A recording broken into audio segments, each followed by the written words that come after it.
Hello YouTube, and I'm back again. Today we're going to do a review of the, well, what's it, 17-year-old Kia Sorento, something like that. I'm not entirely sure, can't remember.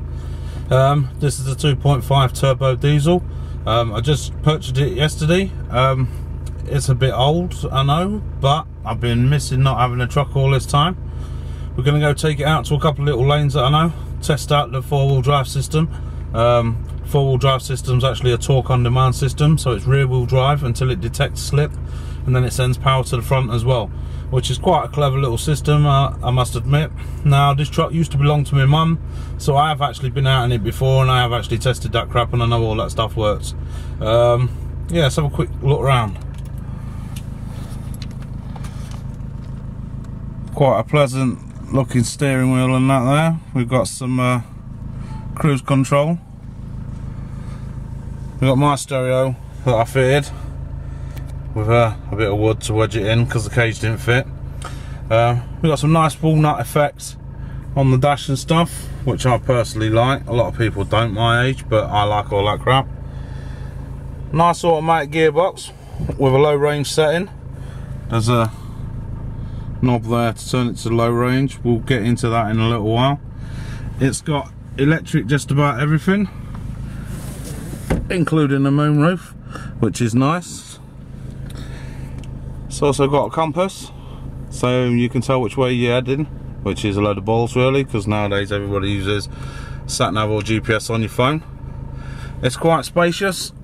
It can fit me and the 4 kids in quite well. So hello kids. Hello.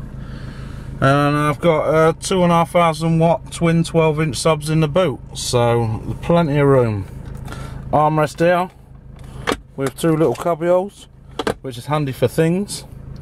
And then we've got double cup holder here. There's some more cup holders in the back. Ashtray, which I won't use, that'll probably be used just for change.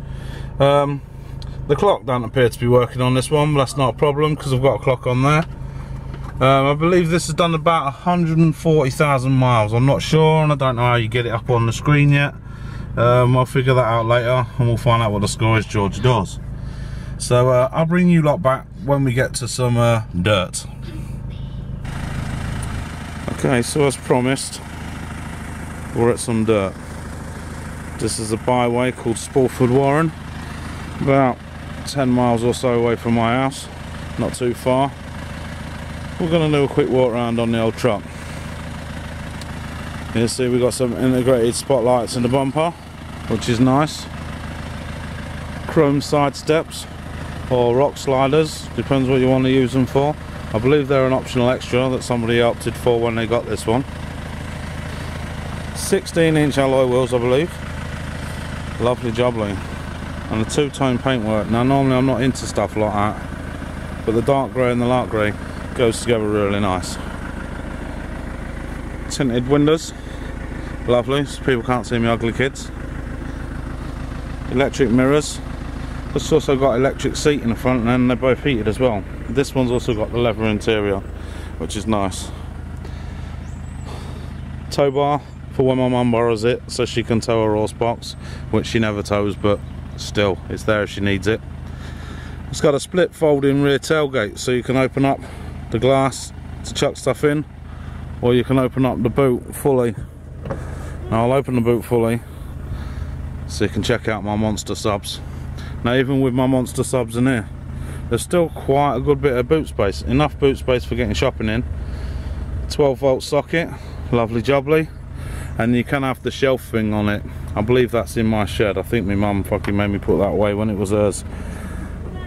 She didn't want it in either. Now this is a 53 plate, this one, so like I say, it's quite old, and it does have a few little marks on it, as you can see. Scuff on that corner, cracked reflector, but you can hear the engine, sweet as a nut. The automatic gearbox is lovely and smooth, and it don't clonk, it don't bang, it don't do anything. My only fault I have got is it feels like I've got a warped brake disc somewhere, but I'm not going to complain about that. Brakes are a serviceable item, so. And the headlights, get close up, mind the bird shit. This one's a little bit cloudy, and this one's quite a lot cloudy. Now that's easily rectified with some aftermarket stuff You can buy loads of stuff nowadays to sort that, so none of that worries me at all. Right, so I'm going to jump back in the truck and I'm going to get my son to do some filming.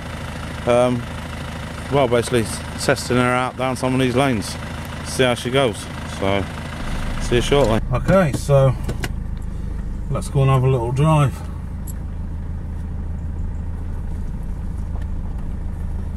Nothing coming? Lovely.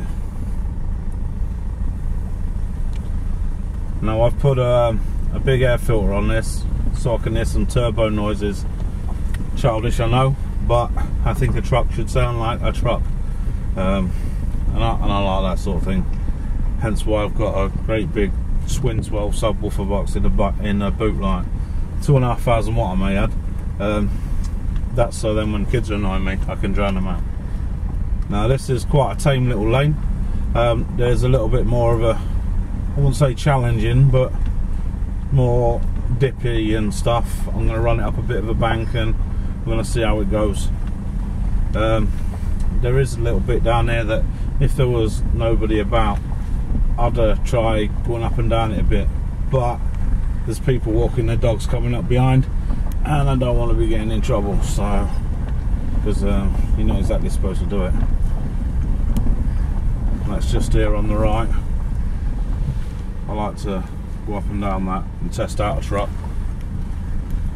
Now I don't know how well the boy's filming is, but this is quite a bumpy bit of road, and as you can see, no clonking, no donking, no banging, no nothing.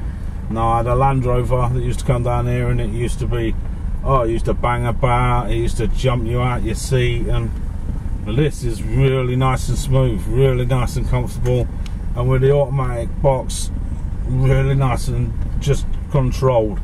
I do like a manual, but I've got a dodgy knee. I just love the fucking auto nowadays. I must be getting old. Now it's a bit rocky here, you can hear a little bit of clonking. I'm going to run it up this bank a little bit.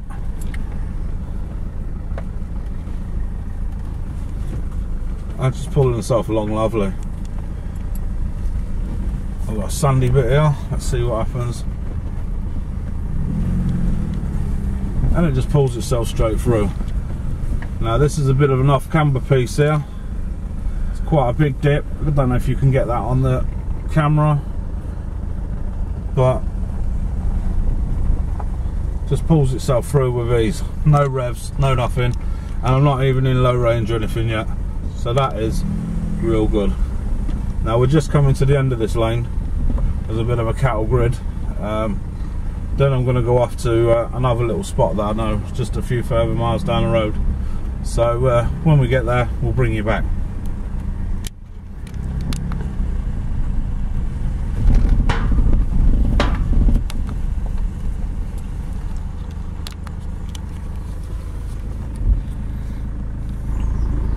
Okay, so like a bit of a dickhead, I came out with about no batteries in my camera. So we're going to have to call it the end of the day there, which is totally crap because I'm still going on off-roading. So if you like the video, please give it a thumbs up, please consider subscribing. Now I like this sort of thing. I've been trapped indoors with my bad health over the summer, and as the weather's cooling off, I'm going to be getting more and more out and about and doing more things, explore videos, 4x4 in, modifying my truck, because I also like modifying things too. So if you like that sort of thing, give us a subscribe, and until next time,